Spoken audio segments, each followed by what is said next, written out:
जब जब जंगल काटने का प्रयास हुआ, उसे बचाने के लिए आंदोलन भी हुए।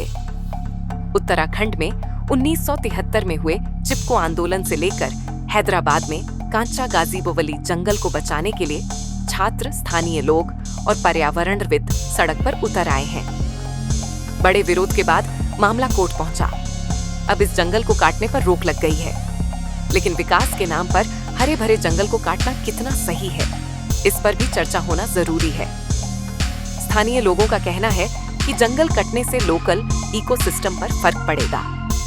हैदराबाद में 400 एकड़ में फैले कांचा गाजीबोवली जंगल को काटकर तेलंगाना सरकार आईटी पार्क बनाना चाहती है। इस जंगल को हैदराबाद का फेफड़ा भी कहा जाता है। इस हरे भरे जंगल को काटने का वहां के लोग विरोध कर रहे हैं। रिपोर्ट्स के अनुसार 19 जून 2024 को TGIIC, Telangana industrial infrastructure corporation ने जमीन इस्तेमाल का प्रस्ताव रखा। 24 जून 2024 को जमीन को आईटी पार्क बनाने के लिए देने पर सहमति बनी और जुलाई 2024 में इसका औपचारिक ट्रांसफर कर दिया गया।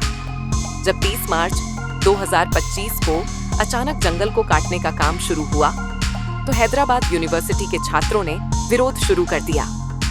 उनकी पुलिस से झड़प भी हुई। इसके बाद पुलिस ने छात्रों को हिरासत में भी लिया।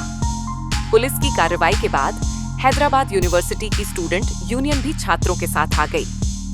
ये है विवाद कांचा गाजीबोवली जंगल।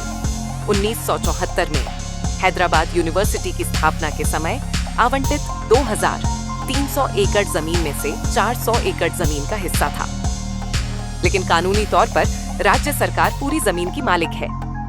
पिछले कुछ सालों में तेलंगाना सरकार ने इस 2300 एकड़ जमीन में से कई हिस्से bus depot, telephone exchange, IIIT campus, Gachibowli sports stadium, shooting range आदि का निर्माण के लिए आवंटित किए हैं।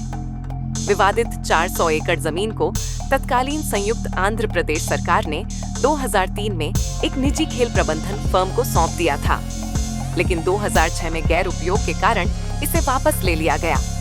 लेकिन 400 एकड़ जमीन का कभी सीमांकन नहीं किया गया और न ही इसे जंगल के रूप में अधिसूचित किया गया।